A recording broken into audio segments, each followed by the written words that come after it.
Good morning, children. How are you? Welcome to Maths Class 6, Chapter 11, Introduction to Algebra, Part 9, Review Exercises. Answer in one word or a line. Question number 1. What is algebra? अलजब्रा क्या है students? अलजब्रा का definition हम लोग discuss किए हैं पहले भी. Algebra is a branch of mathematics in which letters characters of the English alphabet are used to represent a number and write rules and formulas using them. ठीक है. How is a variable different from a constant? Variable और constant में क्या difference है students? A constant always takes a fixed value while a variable can take different values. Constant और variable में यही difference है कि कांस्टेंट का वैल्यू फिक्स होता है जबकि वेरिएबल का वैल्यू डिफरेंट होता है, changing values. Next, what is an equation? How it is different from an inequality? Equation क्या है और इक्वेशन इनइक्वालिटी से डिफरेंस कैसे है? तो an equation is a condition on a variable which is satisfied by a definite value of a variable. Equation क्या है children? Variable के ऊपर कंडीशन है जो कि सेटिस्फाई होता है वेरिएबल के डेफिनिट वैल्यू से, जिसको कहते हैं इक्वेशन का सॉल्यूशन. एन इक्वेशन और इक्वालिटी हैज इक्वल साइन. ठीक है. While an equality has lesser than और ग्रेटर देन साइन. तो ये डिफरेंस है चिल्ड्रन इक्वेशन और इनइक्वालिटी में.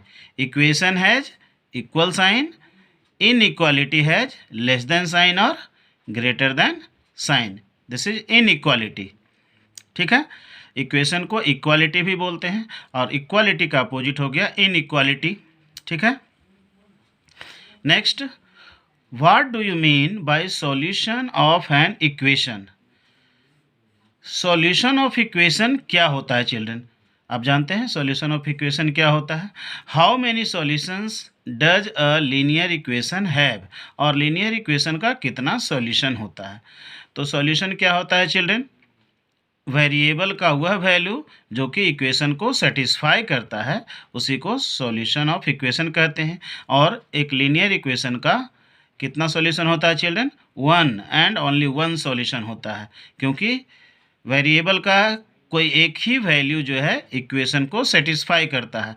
मीन्स कि वेरिएबल के एक ही वैल्यू के लिए LHS और RHS इक्वल होता है. ठीक है. तो the constant value of the variable which satisfies the equation is called the solution of the equation. ठीक है. आपको लर्न कर लेना है सब definition. A linear equation has only one solution. Next, if cost of one pen is ₹10 and a pencil cost ₹2, find the cost of X pens and Y pencils. Children, यहाँ पर one pen का cost दिया हुआ है ₹10 और one pencil का cost दिया हुआ है ₹2. तो आपको X पेन और Y पेंसिल का कॉस्ट निकालना है. ठीक है. तो cost of one pen equal to ₹10. Therefore cost of X pens equal to कितना हो जाएगा चिल्ड्रन? ₹10 into X. ठीक है. Equal to ₹10x. ये सिंपल है, समझ सकते हैं, क्योंकि वन पेन का कॉस्ट ₹10 है तो X पेन का X के बदले अगर मान लिया कि आपको 5 पेन्स का कॉस्ट आता तो 10 इंटू 5 करते. उसी ढंग से X पेन का cost 10 into X equal to ₹10x. ठीक है. ये X पेन्स का कॉस्ट हो गया. Now cost of one pencil equal to ₹2. Therefore cost of Y pencils equal to ₹2 into Y equal to ₹2y. तो ये X पेन्स का कॉस्ट हो गया चिल्ड्रन और Y पेंसिल का कॉस्ट हो गया. ठीक है. Hence the cost of X pens and Y pencils together कितना हो गया children? ₹10x plus 2y. 10x और 2y को ऐड कर दिए, ये X पेन्स और ये Y पेंसिल्स का कॉस्ट टोटल हो गया. ठीक है। Next, if 2x equal to 8 find x। तो x को फाइंड करने का 2-3 मेथड है चिल्ड्रन। अभी हम लोग ट्रायल एंड एरर मेथड ही पढ़े हैं। x का वैल्यू यहाँ पर एज्यूम करके देखेंगे कि किस वैल्यू के लिए LHS और RHS इक्वल होता है। ऐसे इक्वेशन को सोल्व करने का और भी बहुत सारा मेथड है जो कि नेक्स्ट क्लास में पढ़ेंगे। जैसे ट्रांसपोजिशन मेथड है, x का वैल्यू निकालने के लिए 2 लेफ्ट साइड में है, इसको राइट साइड में ले जाएंगे तो 2 इधर मल्टीप्लाई में है तो उधर जाके डिवाइड हो जाता है, तो x का value 8 divided by 2 equal to 4 आएगा। ठीक है, तो वो ट्रांसपोजिशन मेथड से करते हैं, लेकिन हम लोग यहाँ पर अभी ट्रायल एंड एरर मेथड से x का वैल्यू फाइंड कर सकते हैं क्योंकि ये छोटा इक्वेशन है। तो ट्रायल एंड एरर मेथड क्या है, ट्राई किए x का कोई वैल्यू लेके देखे 1 2 3 4 कुछ भी जो भी मन आया, और LHS और RHS का वैल्यू जब इक्वल हो जाएगा तो x का वही वैल्यू जो है सॉल्यूशन हो जाएगा। ठीक है, तो by trial and error method if x equal to 1, मान लेते हैं x इक्वल टू 1 है, देन LHS इक्वल टू क्या होगा चिल्ड्रन, 2x। LHS तो 2 है, 2x है, इक्वल टू 2 इंटू 1, x का वैल्यू 1 डाल दिए, equal to 2 which is not equal to RHS। तो ये तो x इक्वल टू 2 तो सॉल्यूशन नहीं होगा। नाउ x इक्वल टू 2 लेके देखते हैं, then LHS equal to 2x equal to 2 into 2 equal to 4 which is not equal to RHS, तो ये भी नहीं होगा। x इक्वल टू 3 लेके देखते हैं, then LHS equal to 2x equal to 2 into 3 equal to 6 which is not equal to RHS, and x equal to 4 लेके देखते हैं, then LHS equal to 2 into 4 equal to 8 which is equal to RHS। तो x equal to 4 satisfy the equation, क्योंकि x equal to 4 जब लिखते हैं तो LHS और RHS इक्वल हो जाता है चिल्ड्रन। LHS का वैल्यू 8 आ रहा है और RHS भी 8 है। ठीक है, therefore x equal to 4 satisfy the equation, hence x equal to 4 is the solution of the equation. Now let's evaluate. Number 1, observe the pattern, identify the variable and write its general expression. आपको pattern को identify करना है, variable identify करना है, pattern को observe करना है, variable को आइडेंटिफाई करना है और जनरल एक्सप्रेशन लिखना है, मतलब फॉर्मूला लिखना है। ठीक है, नंबर ऑफ काउज है 1 2 3 4 डॉट डॉट डॉट n। तो ये क्या हो गया चिल्ड्रन, ये n आ गया, मतलब ये वेरिएबल हो गया। तो आपको वेरिएबल आइडेंटिफाई करना था चिल्ड्रन, तो आपका वेरिएबल हो गया नंबर ऑफ काउज। तो आप लिखेंगे, एक कॉपी में लिखेंगे आप वेरिएबल हो गया नंबर ऑफ काउज। ठीक है, वेरिएबल देके डैश देके लिख देंगे नंबर ऑफ काउज। ठीक है, नीचे लिख देंगे आप, यहाँ हम बता रहे हैं। और जनरल एक्सप्रेशन लिखना है चिल्ड्रन, तो जनरल एक्सप्रेशन लिखने के लिए, मतलब फॉर्मूला लिखने के लिए यहाँ ए पैटर्न को देखते हैं। नंबर ऑफ काउज 1 है तो नंबर ऑफ लेग्स कितना होता है 4, नंबर ऑफ काउ 2 है तो लेग्स होता है 8, मतलब 1 4 जा 4, 2 4 जा 8, 3 4 जा 12, 4 4 जा 16। इसका मतलब हुआ कि जनरल फार्मूला क्या हो गया चिल्ड्रन, n 4 जा कितना हो जाएगा चिल्ड्रन, 4n। तो 4n जो हो गया आपका जनरल एक्सप्रेशन हो गया। तो आप लिख देंगे वेरिएबल नंबर ऑफ काउज और जनरल एक्सप्रेशन 4n। ठीक है, number 2, using literals right the following in algebraic forms. Literals means क्या होता है चिल्ड्रन, लिटरल्स मीन्स वेरिएबल्स होता है। जब हम किसी नंबर के बदले लेटर का यूज करते हैं उसको लिटरल्स बोलते हैं। तो नंबर के बदले जो लेटर यूज करते हैं वो वेरिएबल होता है, मतलब उसका कोई भी वैल्यू हो सकता है। जैसे x यूज करते हैं तो x का कोई भी वैल्यू हो सकता है। ठीक है, तो number A, add 5 to a number divided by 3 and multiply the result by 6। ठीक है, इसके लिए आपको लिटरल का यूज करके एक्सप्रेशन बनाना है, अलजेब्रिक एक्सप्रेशन। तो add 5 to a number, suppose number x है चिल्ड्रन। ठीक है, तो अ नंबर डिवाइडेड बाय 3, तो अ नंबर को 3 से डिवाइड करेंगे तो क्या होगा चिल्ड्रन, x/3 हो जाएगा। Add 5 to a number divided by 3, तो नंबर को x मान लिए, उसको डिवाइड कर दिए 3 से और इसमें 5 ऐड कर दिए, ठीक है। तो add 5 to a number divided by 3 हो गया, नंबर को 3 से डिवाइड करके उसमें 5 ऐड कर दिए, and multiply the result by 6। ये जो रिजल्ट आया चिल्ड्रेन, इसको मल्टीप्लाई करना है 6 से, तो इसको ब्रैकेट में रखेंगे और यहाँ पर 6 लगा देंगे, मतलब 6 इंटू एक्स बाई 3 प्लस 5, है ना। इंटू 6 इधर भी लिख सकते हैं, यहाँ कोई भी साइन नहीं है, इंटू का साइन नहीं है, लेकिन ये ब्रैकेट है तो इंटू का साइन हो गया चिल्ड्रन, ठीक है। 6 into x by 3 into plus 5, ठीक है, ये हो गया।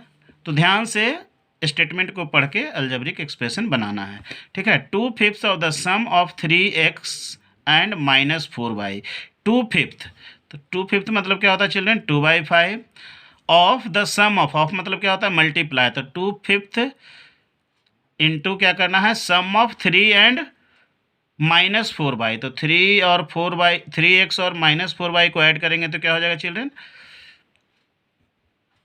3x - 4y, मतलब 2/5 इंटू 3x - 4y होगा। अब देखिए 3 times y to which 13 is added, 3 times y कितना हो गया चिल्ड्रन, 3y हो गया, टू विच 13 इज एडेड, तो प्लस 13, ये एक्सप्रेशन बन गया 3y + 13।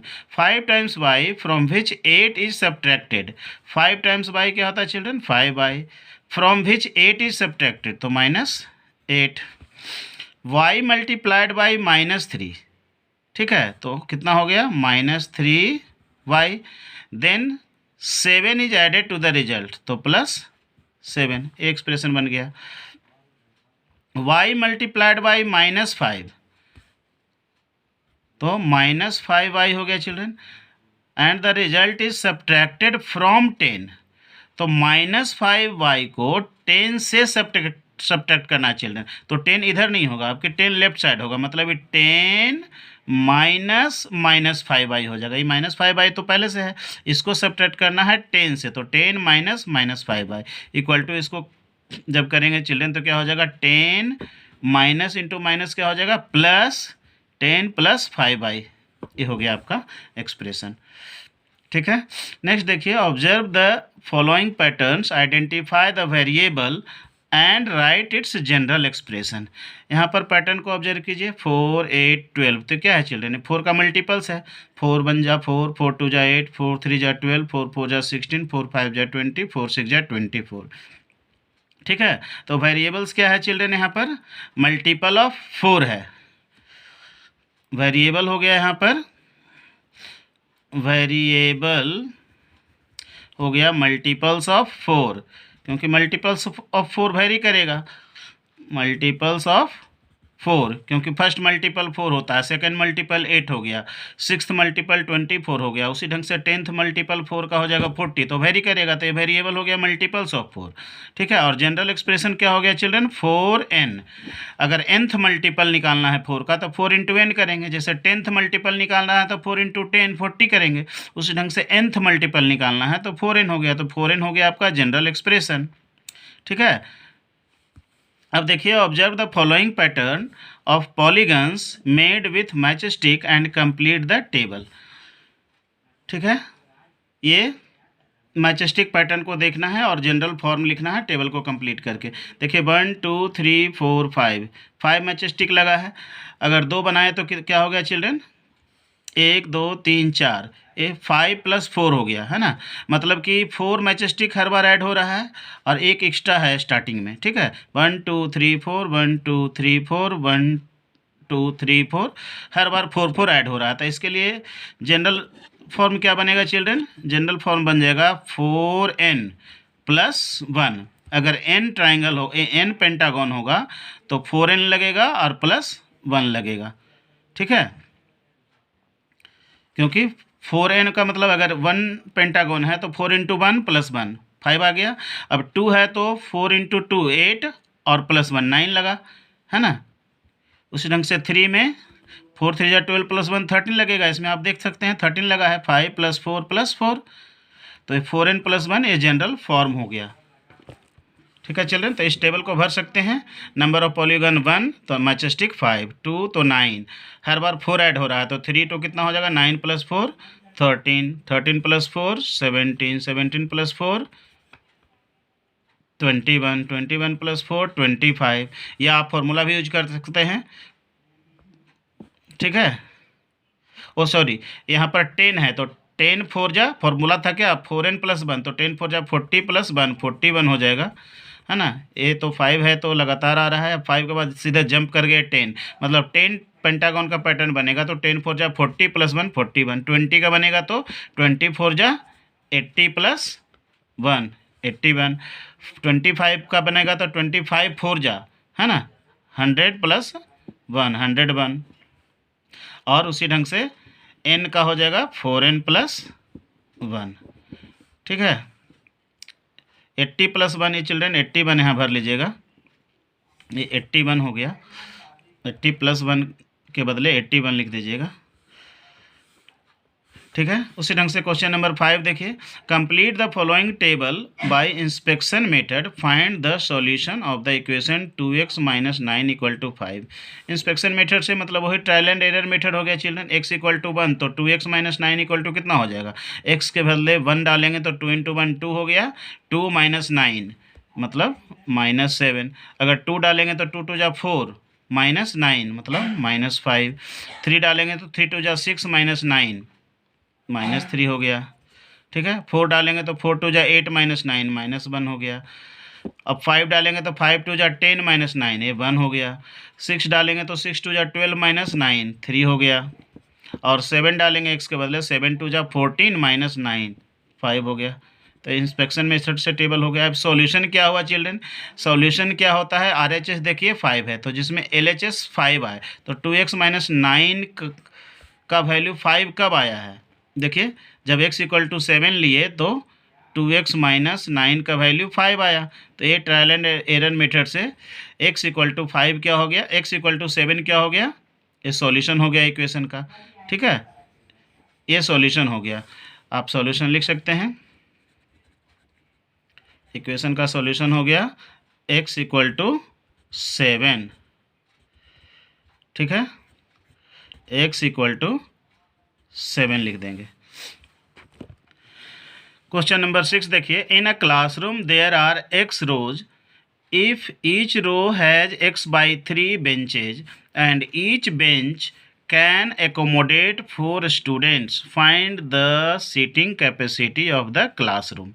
क्लासरूम में कितना सीटिंग कैपेसिटी है चिल्ड्रन, तो नंबर ऑफ रोज कितना है x, ये दिया हुआ है क्वेश्चन में, and number of benches in each row कितना है चिल्ड्रन x/3। ठीक है, तो टोटल नंबर ऑफ बेंचेज कितना हो गया children, number of rows into number of benches in each row, तो टोटल नंबर ऑफ बेंचेज हो गया x × x/3, x × x/3। ठीक है, इक्वल टू x × x कितना होता है x² होता है और बाई 3। ठीक है, तो टोटल नंबर ऑफ बेंचेज हो गया x²/3। ठीक है, इसको ध्यान रखिए, जैसे नंबर ऑफ रोज 4 है और नंबर ऑफ बेंचेज 5 है हर रो में, तो टोटल बेंचेज कितना हो गया 4 × 5 20। उसी ढंग से x × x/3 = x²/3 बेंचेज हो गया, इतना समझ रहे हैं। उसके बाद number of students 1 bench can accommodate, 1 bench में कितना स्टूडेंट बैठ सकता है चिल्ड्रन 4 स्टूडेंट्स, तो = 4 हो गया। तो टोटल सीटिंग कैपेसिटी कितना हो गया children, seating capacity of the classroom equal to number of benches into number of students in 1 bench.